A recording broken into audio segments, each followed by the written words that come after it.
In this chapter, we will be learning how to create add new pages page.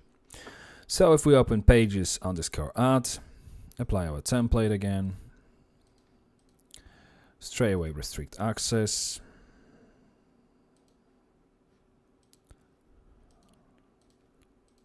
and if we copy our function file as well, so go to pages list and copy the require once function again, right before the doc type. Okay, now if we scroll down, replace the title with create new page. On the new line, if we create the form, call it FRM insert.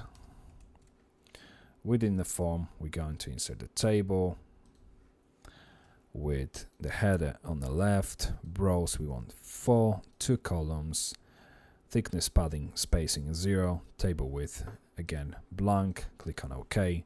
Let's apply table insert ID to the table. Go to the code view. It all looks fine.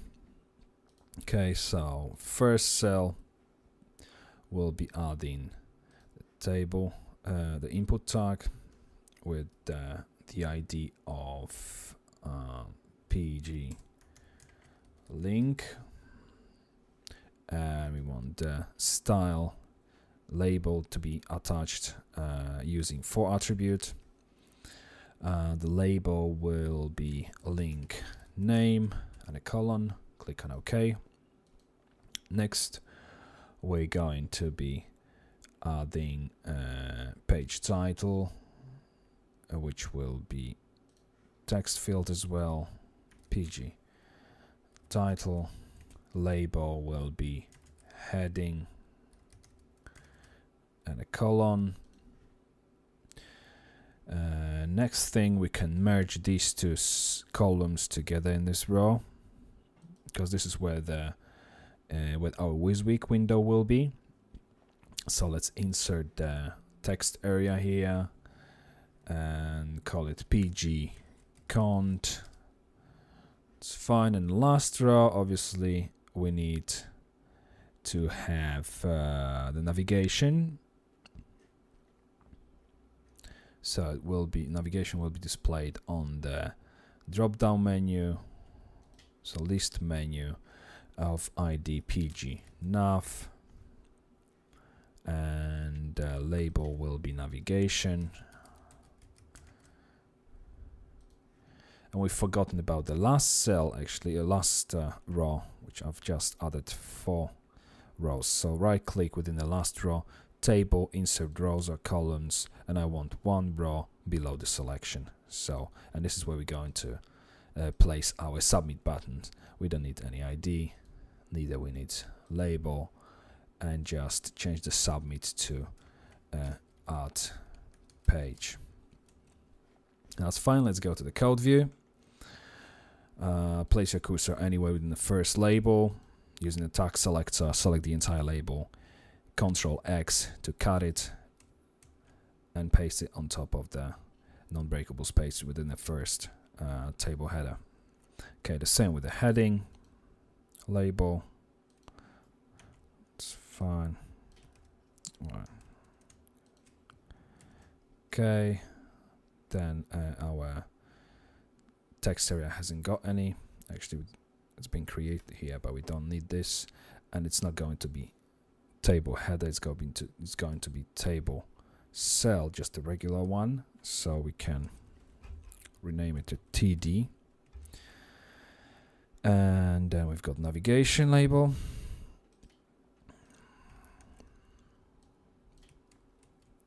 That's all fine. If we go to the browser and check what it looks like, it all looks good. Okay, now we need to apply our class to the text field of FRMFLD. Same with this one. This one is fine. Now let's go to our pages edit page and copy the require once function with the FCK editor, so that we can include it here as well, right before our function. That's okay. And now we're going to also copy this FCK block here to include the wysiwyg, to replace the text here actually with the wysiwyg. So fine. And the value here will be FCK editor later on. Okay. Now navigation, we need to create the record set, which will be called rs_nav. We'll be populating the information from the table nav. We want them to be sorted by nav ID in the ascending order. So fine. Okay. Once we've got this, go to the bindings panel, and after the opening select, tag type option value blank, select one leap to make sure that there are 3 dots. Okay, then another option value and closing option tag.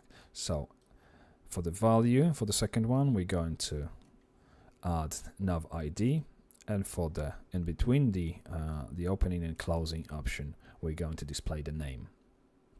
Now we need to repeat apply the repeat region for this second option tag. So server behaviors repeat region, we want to display all of them from the rs_nav,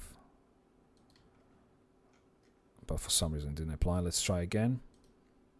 Repeat region, all records from rs_nav. Okay, now it's done, but obviously Dreamweaver sometimes does these funny things with applying them around the entire block, so we need to move it so it just applies to the second option tag. Okay, so if we go back to the browser, refresh it, we can see everything here works just fine.